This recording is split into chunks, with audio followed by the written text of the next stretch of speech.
Despite the fact that Donald Trump claimed that he will not make any more foreign deals under his presidency, just to avoid ethical issues related to conflicts of interest, he's actually going to expand a Scottish golf course significantly. Now, it turns out that there has now been approval for an 18-hole golf course and more housing in the Trump International Golf Links Scotland operation. The expansion will substantially grow the complex and include a 450-room, 5-star hotel, timeshare complex, and private housing estate. Changes are expected to significantly boost the value of the operation to the Trump organization. Now, this is important to mention because during the one and only press conference Donald Trump has given since he's gotten elected, he claimed, look, I'm not going to divest, but I'm not going to expand or make any new deals in other countries, and I'm just going to hand these businesses off to my kids, right? They'll take care of it. No harm is done. Now, ethical lawyers are saying that's definitely not enough. You're still going to have issues with ethics. It's still going to violate, certain laws we have when it comes to conflicts of interest.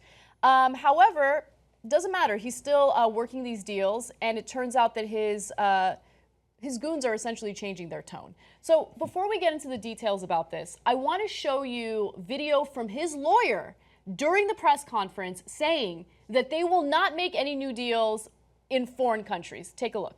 The trust is going to hold his pre-existing, illiquid, but very valuable business assets, the ones that everyone here is familiar with. Trump owned, operated, and branded golf clubs, commercial rental property, resorts, hotels, rights to royalties from pre-existing licenses of Trump Marks, Productions, and Goods. So things like Trump Tower, Mar-a-Lago, all of his other business assets, 40 Wall Street, will all be in the trust. Through instructions in the trust agreement, President-elect Trump first ordered that all pending deals be terminated. This impacted more than 30 deals, many of which were set to close by the end of 2016. As you can well imagine, that caused an immediate financial loss of millions of dollars, not just for President-elect Trump, but also for Don, Ivanka, and Eric. The trust agreement, as directed by President Trump, imposes severe restrictions on new deals. No new foreign deals will be made whatsoever during the duration of President Trump's presidency. So this golf course expansion in Scotland was a pending deal, right? And in that very statement that we just played for you, she said, and I quote, all pending deals will be terminated. Oops. What happened? What happened? But now there's a little bit of a change. So let me give you the recent statement from the very same woman, his attorney. She says, implementing future phasing of existing properties does not constitute a new transaction, so we intend to proceed. But you said the pending deals wouldn't happen. All right. None whatsoever. And she also said in another statement, it will be prohibited at all times from engaging in any new deals. So they changed the wording, and it's a typical Trump move. One goofy note first. Yeah. People who hang around him start talking like him, and it's unbearable. Like she's like, he's got lots of deals, many deals, and they're very, very valuable, as you know. I'm like, okay, I got it. Move on to the substance. No, right? I got to keep it real. No, full disclosure. Obviously, we're not Trump fans. I find myself talking more like him. I use words like tremendous way more than I did before. Believe me, that's true. Yes. Okay, and like his doctor, he's like, he's in tremendous health, the best health of any president ever. Right. Okay. Anyway, they're all goofballs. So I'm, but it's a huge but. I'm in the same place as the American people apparently, because on all these business dealings, well, all right, it's kind of tough to sell all the towers, right? And so the conflicts of interest that are brazen, I think, need to be dealt with. For example, in the lease for the Trump Hotel in Washington, D.C., it says it cannot be operated by anyone connected to the government. He is definitely connected to the government. He's the head of the government, right? So he's in violation of that lease. That is just absolutely unacceptable, right? All the other Trump towers and golf courses and stuff, like, I know he's not going to do it. To me, the question part is, the important part is he going to do self-dealing? And so when I saw these polls that I want to tell you guys about, I thought, oh, that's exactly basically what I thought the American people would say, and they did. In fact, they're a little harsher than I am. So first, let me explain. There was an ABC News and Washington Post poll, and 52% of the respondents said that Trump has done enough in terms of distancing himself from his properties. Now, look, if I'm, could you do more? Of course, you can hand it off to a blind trust, meaning someone that is responsible and you trust runs it, not your kids. Right. And certainly don't have your kids in the government meetings as he has done throughout the transition. That part, the self-dealing, is outrageous. So now 42% of Americans want him to sell, but by 52 to 42, Americans generally say, no, he's done enough, right?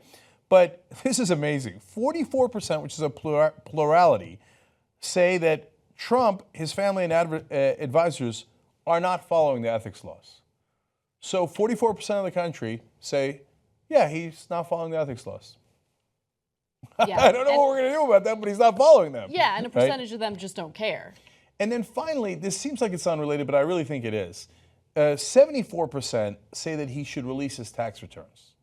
So that's a giant number, right? Mm-hmm. Only 42% saying, hey, he should divest his companies, but 74% saying, I want transparency. The reason I think it's related is to the point I'm making, which is, hey, it's one thing for you to own all those things, but if you own them in secret and you never share your tax returns with us, and then you keep violating your previous statements like you're doing here in Scotland, well, then I don't know what to believe and what to trust.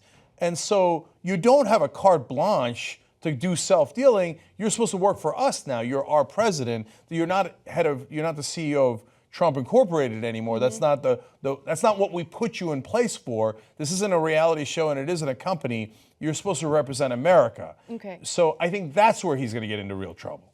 So we'll see if he gets into trouble or not, because I feel like he has proven himself to be a selfish individual who has no interest in actually representing the American people and just wants to do this because he will make good deals for himself. But I actually disagree with you. I think you're wrong. Mm-hmm. I think that, first of all, and this is a smaller point, if you want to be the leader of a country, it's not supposed to be some big glamorous job because you want to win, which is essentially what he treats it as. It's supposed to be a position of sacrifice where you want to represent the American people. So I get it, right? You have all these business interests. You supposedly worked really hard for them and you don't want to divest. I get it. It's hard.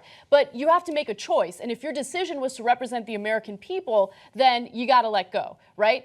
The other part is, you think the Scotland situation is not that big of a deal. I think it's a huge deal. How do you think he's financing the expansion of this golf course? Where is he getting the money from, right? So which financial institution is he going to for these loans? What is he going to do in order to get a good deal from these financial institutions? So all of these businesses, regardless of what type of relationship we have with the country that these businesses are run in, have some sort of negative impact on the American public if he is not transparent and we don't know exactly what he's doing to get good deals for himself. So I just want to be absolutely clear about what I think he should do and shouldn't do, right?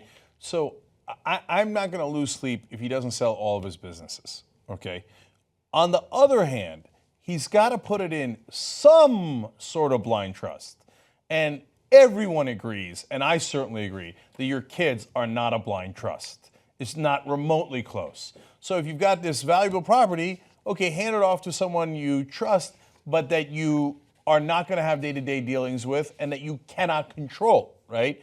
So I want to be clear about that. And of course, self-dealing is outrageous. The reason why you need that barrier between you and your properties, if you're going to keep them, is exactly for the reason that Anna pointed out. If you know that in order to expand the Scottish property, you need to take another $30 million loan from a Chinese bank, or a German bank, or a Russian bank, well, that is very, very relevant to your job as president.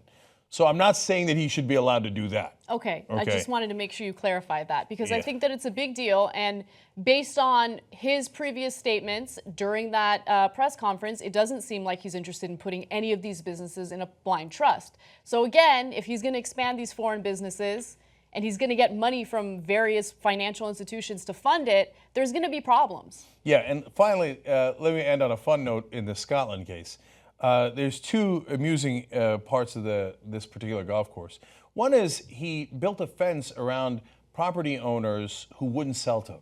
So this is what he does all the time. He did it in America with this little lady who wouldn't sell her house, that he wanted to build a parking lot for the limos to his casinos in Atlantic City, and he tried to crush her in every way. You think he stands for the little guy? You're nuts. So he not only built a fence around their properties that blocked their view of the ocean, but he billed them for it. Like Mexico, he tried to get them to pay for it. Okay, so you know what happened? Number one, homeowners are like, yeah, no, of course we're not going to pay for it, you jackass. And so now some of them are in the news and they're like, Mexico's not going to pay for it either. He has no actual way of getting you to pay for it. It's just some stupid marketing gimmick that he does. Secondly, I thought the Scottish were tougher than this. You're going to let that fence stand? I mean, I don't know on what legal grounds he gets to build a fence around your property, right? Yeah. But I mean, there are night times in Scotland, aren't there, where all of a sudden the fence might not be there anymore. I don't know. I'm just saying. I don't know the legality of who's right and who's wrong in that situation. I'm just saying I thought the Scottish were tough.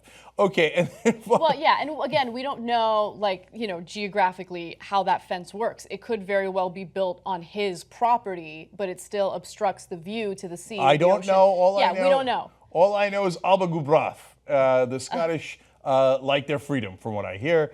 Finally, he's getting in a little bit of trouble in the UK because he hasn't paid any taxes here. But I'm on his side on that one. You know why he hasn't paid any taxes? Because as usual, he's a miserable failure of a businessman. He has, on a $123 million investment in that golf course, so far lost $31 million. He's not winning with that golf course. He's not winning with that golf course. You know, there's reports that when people play golf with him, he cheats. He's such a schmuck. Like, no. He's Kim Jong-un, okay? He is. Or Kim Jong-il. Like, that's who he is. Maybe not as brutal, because maybe we have some protections against it, right? But, I mean, think about it. Like the bowling stats. Yeah, that's right. Kim Jong-un and his dad claim that they bowl 300 every time. Yeah. I'm sure if you asked Trump, he'd say the same thing. Kim Jong-un says he has no anus. Don't ask Trump. Whatever you do, don't ask Trump. Once you become a member of the Young Turks, you're going to be thinking, Sarabies! TYTnetwork.com/join.